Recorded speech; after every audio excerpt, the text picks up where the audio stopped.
What are we getting into today?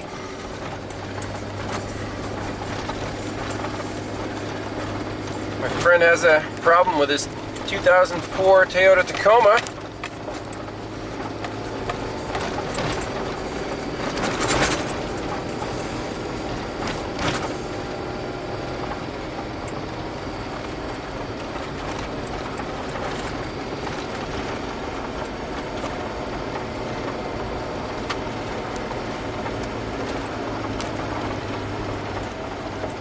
I don't know where it is.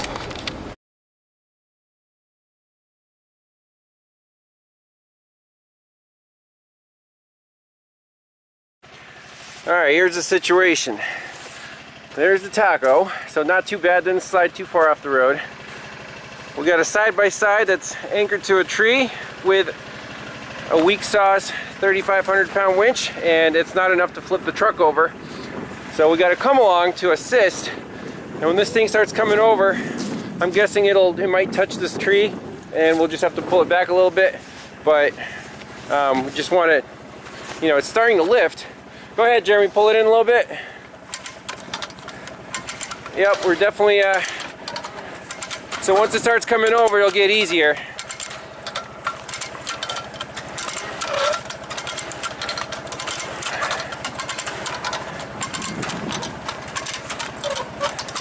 Let me set the camera down here. I keep the buggy running to keep the juice flowing.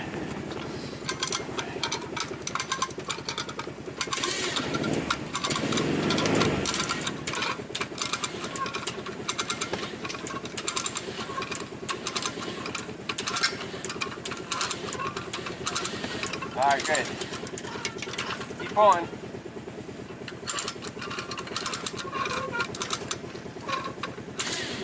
Okay. Just stay right there. Don't do anything. I'm going to shorten the strap and then we'll keep going. Okay. Alright, so we're anchored. The truck is still not this way because the bumper is catching on the tree, so we need to move it back about a foot and then it'll land on its wheels. So we need a good anchor point. The buggy is too light to pull it back and the winch is too weak. If we're thinking ahead, we should have put one heavy vehicle over there, but we have another come along. We can pull it back to, you know, one of these trees and the anchor will keep it from going over, and then it'll just plop right over. So we're almost set on its wheels and then we'll tow it back out. Alright, so we got an elastic strap attached to the buggy, best we can. We're just going to give it a bump backwards, and we'll see if it comes off of that tree. If it doesn't, we'll do it in a more controlled way.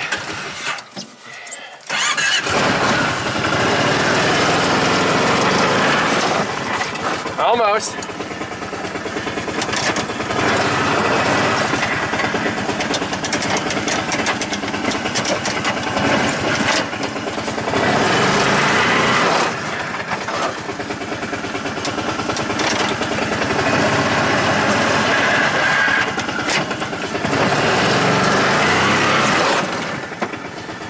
Nice, nice. Alright, let's just keep it there and reassess the situation. Alright, here's step number 3. We got the anchor back, and the XL7 is now over there with the elastic strap. We want this truck to be in neutral with the brake off. Let's make sure that's the case. Yep, now it's in neutral, and it's still quite the angle. Ugh. Now we're just going to pull it back nice and controlled, and the strap will keep it from rolling over. And make sure we have nothing in our way. At least get it moving first, and then we'll tighten up the side strap, and it should pop right up onto the road here. Action. You tell me if anything goes bad, but you guys stand like, yeah, over there in front of me.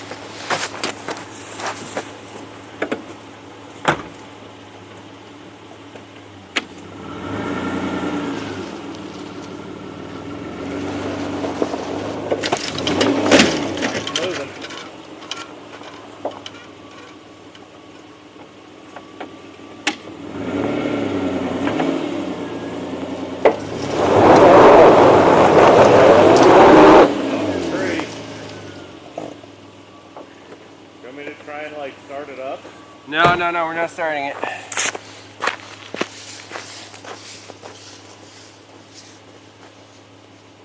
See, it's still still wants to go over there. Yeah, we'll keep bumping it. Do you have get like a log or something? So when it moves over, you'll just put a log in front of the wheel so it doesn't keep sliding back. I can get a log. And anything, yeah, like anything, will just keep it rolling. There we go.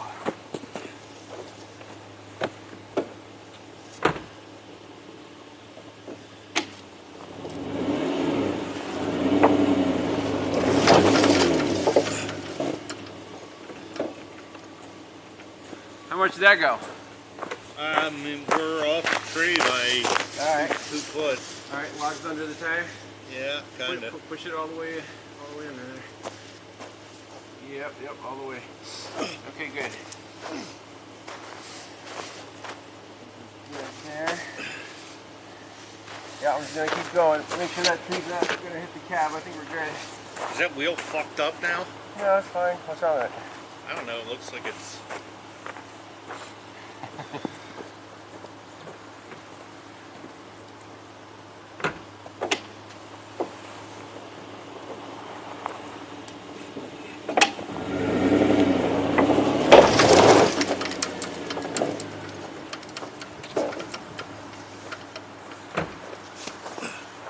Making some progress, right? We're moving. We're moving. Alright, it should kind of pivot over. I'll get a couple more bumps. Okay.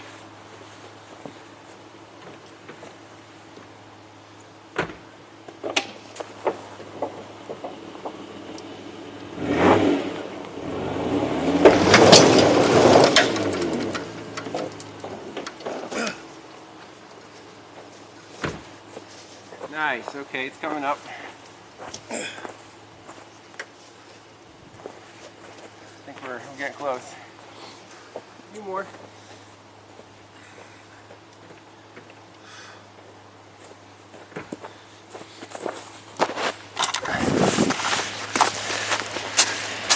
Hopefully the XL7 will manage. I'm trying to stay on these traction strips.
Well, our helper strap got stuck under the wheel because the come along, the cable just snapped. That's unfortunate. So let's regroup. All right. Well, the Tacoma has its own winch in the front, so we're going to use that to our advantage and try to get the front end up on the road. And my vehicle's in has the brake on, so it won't roll forward too far. Go ahead, Jeremy.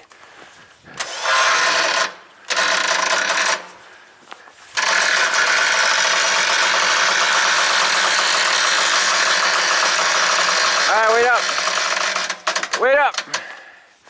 Let's move that log now.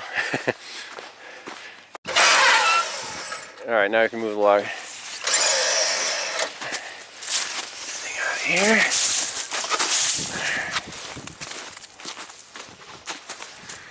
Alright, go ahead, see what it does.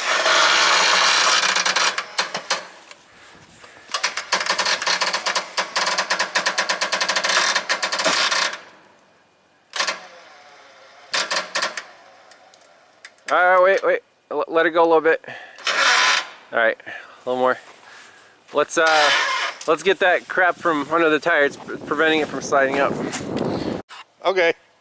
Yep, we're on. Alright, let's try to bump it.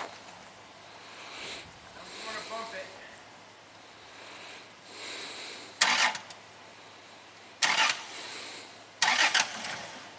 Okay, that's promising.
Front wheels are spinning.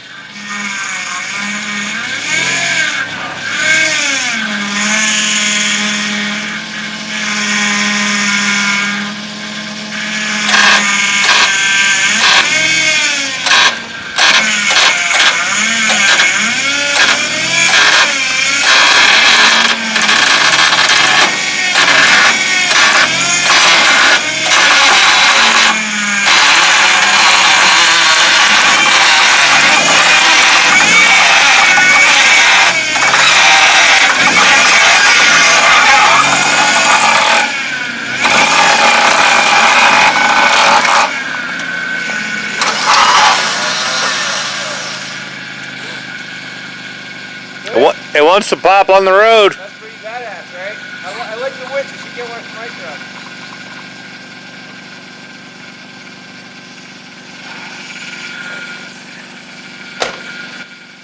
The back fucking passenger wheel still looks fucked up. I'm getting there. Yeah, I'll pull it a little further just so we're safe.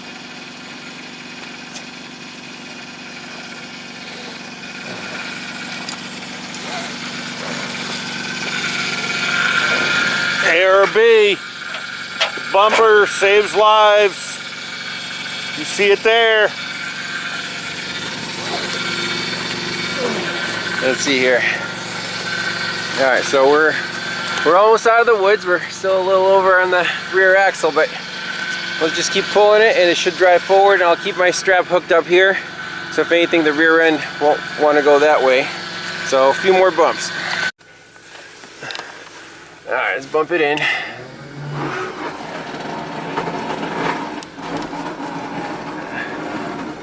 It's basically straightening itself out. That's pretty cool.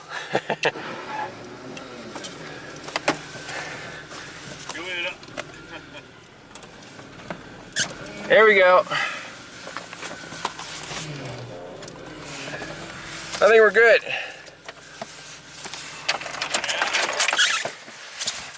All right, job done.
Well, that was a fun Sunday adventure.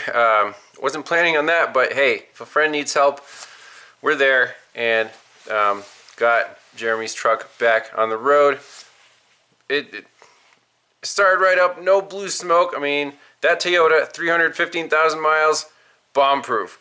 I'm actually amazed how easily, or how minimal the damage was. It was just a big dent in the bed and the toolbox kind of shifted over. The door was fine, the glass, the mirror, nothing was touched. He was a little shaken up. Why did he go off the road? I don't know. It must have been something distracted, because there wasn't really any ice, or it wasn't off camber. Had nice traction. You know, we saw pulling up with the XL7 had decent traction going up there. So I don't know if his dog jumped in his lap or something. Went off the road. Dog ended up on his face, and then he had to climb out the passenger window. And he was a little shaken up, but no, you know, no injuries, thankfully. So I wanted to recap the process here of the recovery, go over some gear, and see how we could improve next time. So first off, obviously I was driving my 2002 Suzuki XL7. It's a 4-wheel drive, 5-speed manual, and this is my everyday work truck. But in the winter, it's gotten quite a few cars out of sticky situations. It's a great little recovery vehicle. It can get into tight spots. It has enough weight to at least get cars, you know, unstuck, and you know, it can get anywhere where they are. So in this case, what recovery equipment did we bring along? So in the winter, I always carry, and it fits under the seat, a heavy-duty elastic recovery strap. So this is, it takes up less space than a recovery rope. So if you don't do this every day, this is more than enough. I think it's the 30-foot version. Just found on Amazon. All top 4x4. Shout out. I've used this a number of times. It's holding up great, along with these beefy 3/4-inch D-rings, color matched, of course. And then a couple simple little tow straps. So this one I just carry on board in the pack here, and then I brought a longer one just in case, and we ended up needing that for that helper. And then the come along, the one thing that did fail during the recovery. Thankfully, it didn't cause any big issues. The truck was already on its wheels, so you know, the helper strap was supposed to keep the truck from sliding back down the slope. And when that broke, you saw the truck kind of got dragged along the slope, but it didn't, you know, it didn't slide back down too far. So that was obviously an unplanned failure. So that was not ideal, using the come along as an actual support strap. It worked great for getting the truck back on its wheels, because the little ATV winch was not enough oomph to, you know, get the truck over. But with the help of the come along, we got it back on its wheels. So that's one thing in terms of strategy and equipment that we need to improve. So that's it. 1, 2, 3, 4 pieces of recovery equipment, and obviously the truck had a nice worn winch on the front, and that finished the recovery. It pulled itself, you know, the front end up onto the road, and from there it just kind of straightened itself out and was good to go. Now let's cover basically the thought process of how to do this safely, and where you can learn to do this safely. So even though, you know, I make YouTube videos on automotive diagnostics, for fun I watch videos on off-road recoveries, just because it's kind of a similar problem-solving situation where somebody's in trouble and they need help, and you know, professionals show up and do what they need to do in a safe manner to get the vehicle back, you know, back on track, or you know, off the trail, off the road, wherever it is. My favorite off-road recovery channel is Trailmater. Those guys are in Moab, Rory and Mike and Sean. So great, big shout out to you guys. Just by watching your videos, I felt pretty confident in the rigging, the steps needed to get this truck back on its wheels, and pulled out, you know, out of that culvert or ditch or slope. So, and it went off extremely smoothly. I was very happy with all the steps.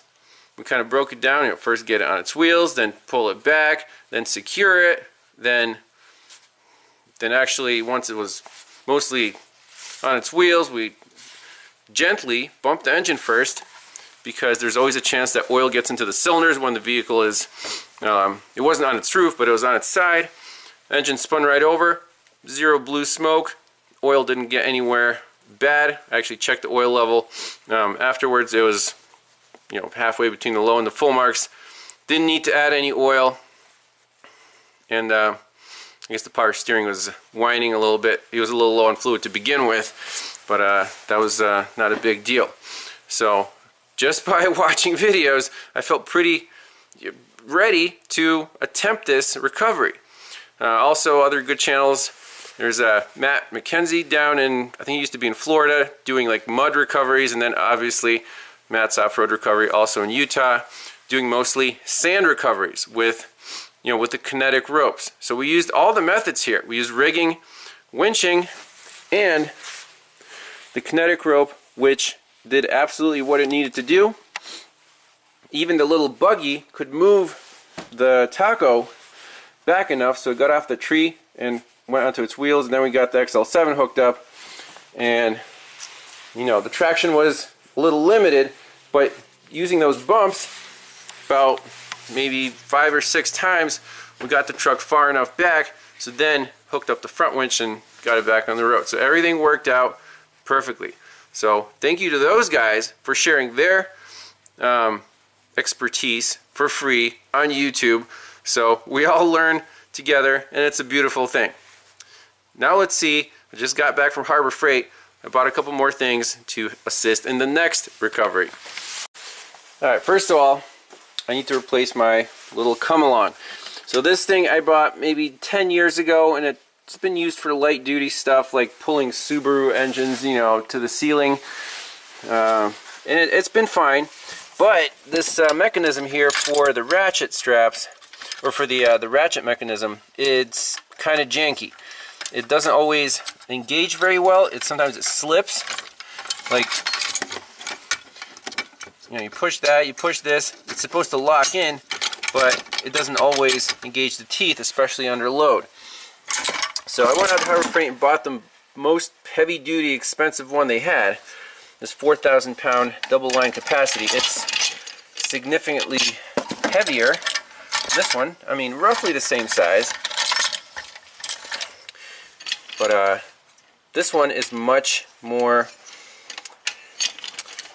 well engineered, it seems like. So it's locked, and then the releases are right here. So that's going to be our new puller. So that takes care of the hand winch or come along.